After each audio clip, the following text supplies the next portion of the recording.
ಪ್ರೀತಿಯ ಸ್ನೇಹಿತರೆ, ವಿಜಯ್ ಸ್ಫೂರ್ತಿಯ ಈ ಸುಂದರವಾದ ಸಂಚಿಕೆಗೆ ನಿಮ್ಮೆಲ್ಲರಿಗೂ ಆತ್ಮೀಯ ಸ್ವಾಗತ. ಕಣ್ಣು ಮುಚ್ಚಿ ದೀರ್ಘವಾಗಿ ಉಸಿರೆಳೆದುಕೊಳ್ಳಿ. ಈ ಕ್ಷಣವನ್ನು ಸಂಪೂರ್ಣವಾಗಿ ಆಸ್ವಾದಿಸಿ. ನಾವೆಲ್ಲರೂ ಜೀವನದಲ್ಲಿ ಏನನ್ನಾದರೂ ಸಾಧಿಸಬೇಕು, ದೊಡ್ಡ ಮಟ್ಟದ ಯಶಸ್ಸು ಕಾಣಬೇಕು ಎಂದು ಕನಸು ಕಾಣುತ್ತೇವೆ. ಆದರೆ ಆ ಕನಸಿನ ಹಾದಿಯಲ್ಲಿ ನಡೆಯಲು ಶುರು ಮಾಡಿದಾಗ ನಮ್ಮೆದುರು ನಿಲ್ಲುವ ಅತಿ ದೊಡ್ಡ ಬೆಟ್ಟವೆಂದರೆ ನಮ್ಮದೇ ಚಂಚಲ ಮನಸ್ಸು. ಇಂದು ನಾನು ನಿಮಗೆ ಹೇಳ ಹೊರಟಿರುವ ಕತೆ ಕೇವಲ ಒಂದು ಕಥೆಯಲ್ಲ. ಇದು ನಿಮ್ಮ, ನನ್ನ ಮತ್ತು ನಮ್ಮೆಲ್ಲರ ದೈನಂದಿನ ಹೋರಾಟದ ನೈಜ ಚಿತ್ರಣ. ಮಲೆನಾಡಿನ ಮಡಿಲಲ್ಲಿರುವ ಒಂದು ಸುಂದರವಾದ ಹಳ್ಳಿ. ಆ ಹಳ್ಳಿಯ ಹೆಸರು ದೇವಗಿರಿ. ಸುತ್ತಲೂ ಹಸಿರಿನಿಂದ ಕಂಗೊಳಿಸುತ್ತಿದ್ದ ಅಡಿಕೆ ತೋಟಗಳು, ಮುಂಜಾನೆ ಕೇಳಿ ಬರುತ್ತಿದ್ದ ಹಕ್ಕಿಗಳ ಕಲರವ ಮತ್ತು ಊರ ಮಧ್ಯದಲ್ಲಿ ಹರಿಯುತ್ತಿದ್ದ ಸಣ್ಣದೊಂದು ನದಿ ಆ ಊರಿನ ಸೌಂದರ್ಯವನ್ನು ಇಮ್ಮಡಿಗೊಳಿಸುತ್ತಿತ್ತು. ಅದೇ ಊರಿನ ವಾಸವಿದ್ದ ಒಬ್ಬ ಯುವಕ. ಅವನ ಹೆಸರು ಸಂಕಲ್ಪ. ಹೆಸರಿಗೆ ತಕ್ಕಂತೆ ಅವನಲ್ಲೊಂದು ದೊಡ್ಡ ಸಂಕಲ್ಪವಿತ್ತು. ತಾನು ಉನ್ನತ ಅಧಿಕಾರಿಯಾಗಿ ಹಗಲಿರುಳು ಮಣ್ಣಿನಲ್ಲಿ ದುಡಿಯುವ ತನ್ನ ತಂದೆ ತಾಯಿಗೆ ನೆಮ್ಮದಿಯ ಜೀವನವನ್ನು ಕೊಡಬೇಕು ಎಂಬುದು ಮಹದಾಶೆ ಅವನಲ್ಲಿತ್ತು. ಸಂಕಲ್ಪನಿಗೆ ಓದಿನಲ್ಲಿ ಅಪಾರ ಆಸಕ್ತಿ.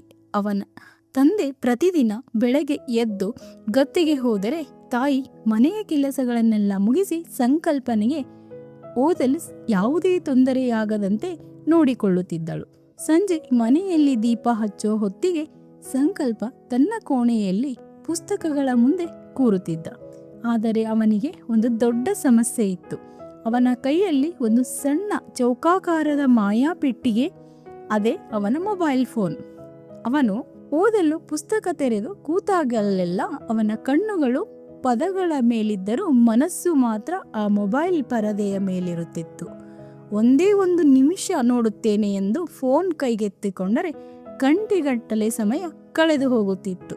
ಗೆಳೆಯರ ಸಂದೇಶಗಳು, ಸಾಮಾಜಿಕ ಜಾಲತಾಣದ ಚಿತ್ರಗಳು, ಊರ ಜಾತ್ರೆಯ ವಿಡಿಯೋಗಳು ಅವನ ಅಮೂಲ್ಯ ಸಮಯವನ್ನು ನುಂಗಿ ಹಾಕುತ್ತಿದ್ದವು.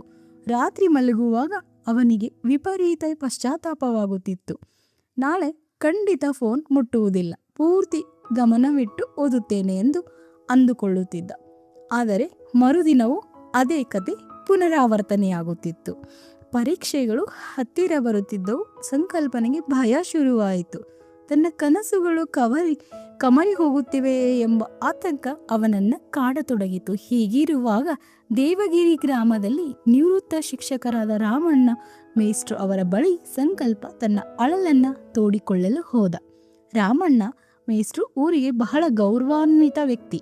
ಅವರು ಎಷ್ಟೋ ವಿದ್ಯಾರ್ಥಿಗಳ ಭವಿಷ್ಯವನ್ನು ರೂಪಿಸಿದ್ದರು. ಸಂಕಲ್ಪ ಬಹಳ ನೊಂದ ಧ್ವನಿಯಲ್ಲಿ, ಮೇಷ್ಟ್ರೆ, ನಾನು ಓದಬೇಕು ಎಂದು ಕೂರುತ್ತೇನೆ, ಆದರೆ ನನ್ನ ಮನಸ್ಸು ಪುಸ್ತಕದ ಮೇಲಿರುವುದಿಲ್ಲ. ಈ ಫೋನ್ ನನ್ನ ಗಮನವೆಲ್ಲ ಕಸಿದುಕೊಳ್ಳುತ್ತಿದೆ. ನನ್ನಿಂದ ಏನೂ ಸಾಧಿಸಲು ಸಾಧ್ಯವಾಗುತ್ತಿಲ್ಲ. ನನಗೇನಾದರೂ ದಾರಿ ತೋರಿಸಿ ಎಂದು ಮನವಿ ಮಾಡಿಕೊಂಡ. ರಾಮಣ್ಣ ಮೇಷ್ಟ್ರು ಮುಗುಳ್ನಕ್ಕರು. ಅವರ ಸಂಕಲ್ಪನ ಹೆಗಲ ಮೇಲೆ ಪ್ರೀತಿಯಿಂದ ಕೈಯಿಟ್ಟು ಅತ್ಯಂತ ಸರಳವಾದ ಆದರೆ ಶಕ್ತಿಯುತವಾದ ಒಂದು ಮಂತ್ರವನ್ನು ಉಪದೇಶಿಸಿದರು. ಅವರು ಹೇಳಿದರು, ಮಗು, ಓದುವಾಗ ನಿನ್ನ ಫೋನನ್ನು ವಿಮಾನದ ಮಾದರಿಯಲ್ಲಿ ಹಾಕಿ, ಅಂದರೆ ಸಂಪೂರ್ಣವಾಗಿ ಯಾವುದೇ ಕರೆಗಳು ಬರದಂತೆ ಏರೋಪ್ಲೇನ್ ಮೋಡ್ನಲ್ಲಿ ಇಡು ಮತ್ತು ಆ ಫೋನನ್ನು ನಿನ್ನ ಕೋಣೆಯಲ್ಲಿರುವ ಕಬ್ಬಿಣದ ಬೀರುವಿನೊಳಗೆ ಇಟ್ಟು ಬೀಗ ಹಾಕು. ಸಂಕಲ್ಪ ಆಶ್ಚರ್ಯದಿಂದ ಅವರನ್ನು ನೋಡಿದ. ಮೇಷ್ಟ್ರು ಮುಂದುವರೆದರು, ಫೋನನ್ನು ಬೀರುವಿನಲ್ಲಿ ಇಟ್ಟ ನಂತರ ಒಂದು ಸಮಯದ ಯಂತ್ರವನ್ನು, ಅಂದರೆ ಒಂದು ಟೈಮರನ್ನು ತೆಗೆದುಕೋ, ಅದನ್ನು ಆನ್ ಮಾಡಿ ನಿನ್ನ ಓದನ್ನು ಶುರು ಮಾಡು. ಇದು ಕೇಳಲು ಬಹಳ ಸುಲಭವೆನಿಸಿತು. ಆದರೆ ಮೇಷ್ಟ್ರು ಮುಂದಿನ ಮಾತುಗಳನ್ನು ಬಹಳ ಗಂಭೀರವಾಗಿ ಹೇಳಿದರು. ಆರಂಭದಲ್ಲಿ ಇದು ನಿನಗೆ ಬಹಳ ಕಷ್ಟವಾಗುತ್ತದೆ, ಅತ್ಯಂತ ಕಠಿಣವಾದ ಸವಾಲಾಗಿ ಪರಿಣಮಿಸುತ್ತದೆ. ನೀನು ಟೈಮರ್ ಆನ್ ಮಾಡಿ ಓದಲು ಕುಳಿತಾಗ ಪ್ರತಿ 20 ಸೆಕೆಂಡ್ಗಳಿಗೊಮ್ಮೆ ನಿನ್ನ ಮನಸ್ಸಿನಲ್ಲಿ ಓದನ್ನು ಹೊರತುಪಡಿಸಿ ಬೇರೆಲ್ಲ ಅತಿ ಮುಖ್ಯವಾದ ವಿಚಾರಗಳು ನೆನಪಿಗೆ ಬರಲು ಶುರುವಾಗುತ್ತವೆ. ಅವರು ಹೇಳುತ್ತಿದ್ದ ಪ್ರತಿಯೊಂದು ಮಾತು ಸತ್ಯವಾಗಿತ್ತು. ಪ್ರತಿ 20 ಸೆಕೆಂಡಿಗೆ ನಾನು ಆ ಕೆಲಸ ಮಾಡಬೇಕಿತ್ತು, ನಾನು ಈ ಕೆಲಸ ಮಾಡಬೇಕಿತ್ತು, ಇನ್ನೇನು ಕೆಲಸ ಬಾಕಿ ಉಳಿದಿದೆ ಎಂದು ಏನೇನೋ ಆಲೋಚನೆಗಳು ನಿನ್ನ ತಲೆಯಲ್ಲಿ ಸುಳಿಯುತ್ತವೆ ಎಂದು ಮೇಷ್ಟ್ರು ವಿವರಿಸಿದರು.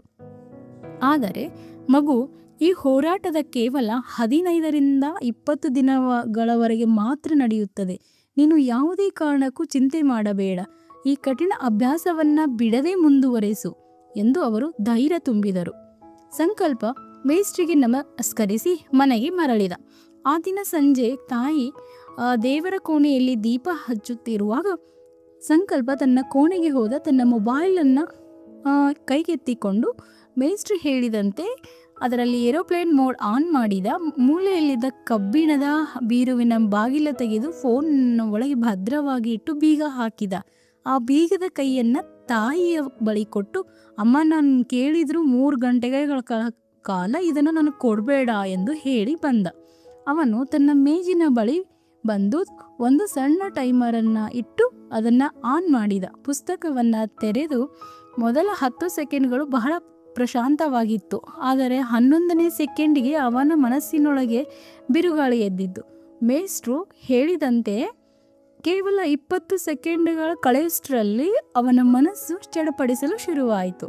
ಅರೆ, ನಾಳೆಯ ಪೂಜೆಗೆ ಹೂ ತರಬೇಕಿತ್ತಲ್ಲ, ನನ್ನ ಸ್ನೇಹಿತ ರಮೇಶ ಏನು ಮೆಸೇಜ್ ಮಾಡಿರ್ಬೋದು, ನಾನು ಆ ಪುಸ್ತಕವನ್ನು ಬೇರೆಯವರ ಬಳಿ ಕೇಳಬೇಕಿತ್ತಲ್ಲ, ನಾನು ಇನ್ನೇನು ಮಾಡಬೇಕಿತ್ತು ಎಂಬ 100 ಆಲೋಚನೆಗಳು ಅವನ ತಲೆಯಲ್ಲಿ ಬಂದು ಅಪ್ಪಳಿಸಿದವು. ಅವನ ಕೈಗಳು ನಡುಗುತ್ತಿದ್ದವು. ಎದ್ದು ಹೋಗಿ ಬೀರುವಿನಿಂದ ಫೋನ್ ಕೊಂಡು ಬಿಡಬೇಕೆಂದು ತೀವ್ರವಾಗಿ ಆಸೆ ಅವನ ಕಾಡತೊಡಗಿತು. ಅವನಿಗೆ ಉಸಿರುಗಟ್ಟಂತಾಯಿತು. ಆದರೆ ಅವನ ಕಣ್ಣ ಮುಂದೆ ತನ್ನ ತಂದೆ ಬಿರುಬಿಸಿಲಿನಲ್ಲಿ ಬೆವರು ಸುರಿಸುತ್ತಾ ಮಾಡುತ್ತಿರುವ ಕಷ್ಟದ ಚಿತ್ರಣ ಮೂಡಿಬಂತು. ಇಲ್ಲ, ನಾನು ಸೋಲಬಾರದು ಎಂದು ಹಲ್ಲು ಕಚ್ಚಿ ಕೂತ. ಆರಂಭದ ಆ ದಿನಗಳು ಅವನಿಗೆ ನರಕ ಯಾತನೆಯಂತಿತ್ತು. ಪ್ರತಿಯೊಂದು ನಿಮಿಷವೂ ಒಂದು ಯುಗದಂತೆ ಭಾಸವಾಗುತ್ತಿತ್ತು. ಮನಸ್ಸು ಪದೇ ಪದೇ ಅವನ್ನ ಬೇರೆಡೆಗೆ ಸೆಳೆಯುತ್ತಿತ್ತು.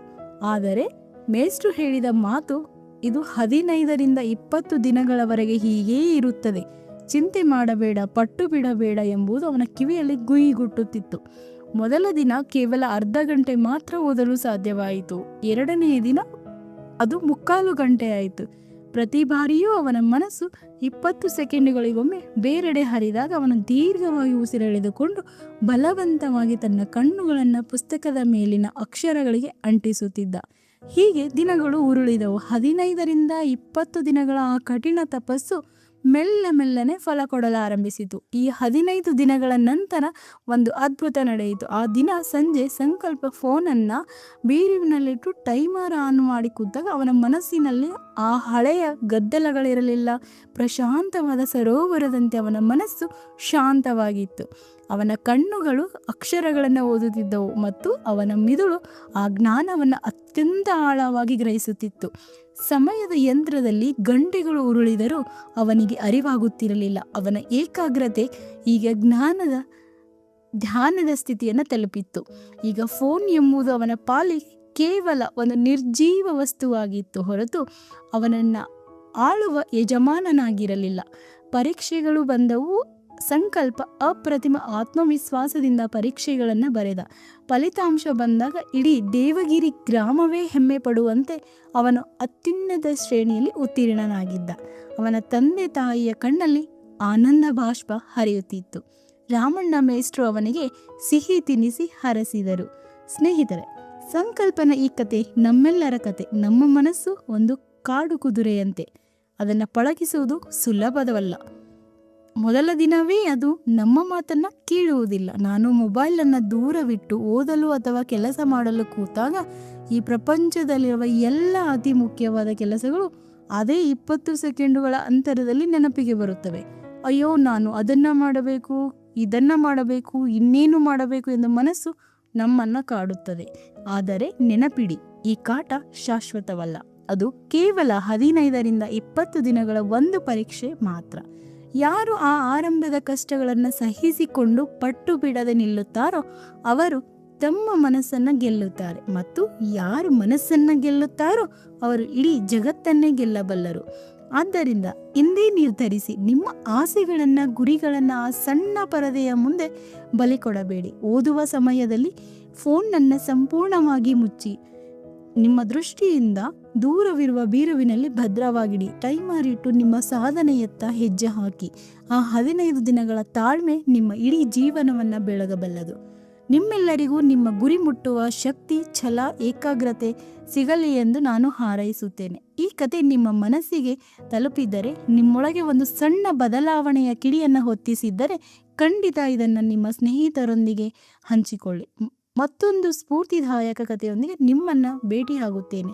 ಅಲ್ಲಿಯವರೆಗೂ ನಿಮ್ಮ ಮೇಲಿನ ನಿಮ್ಮ ನಂಬಿಕೆಯನ್ನು ಎಂದಿಗೂ ಕಳೆದುಕೊಳ್ಳಬೇಡಿರಿ. ಧನ್ಯವಾದಗಳು.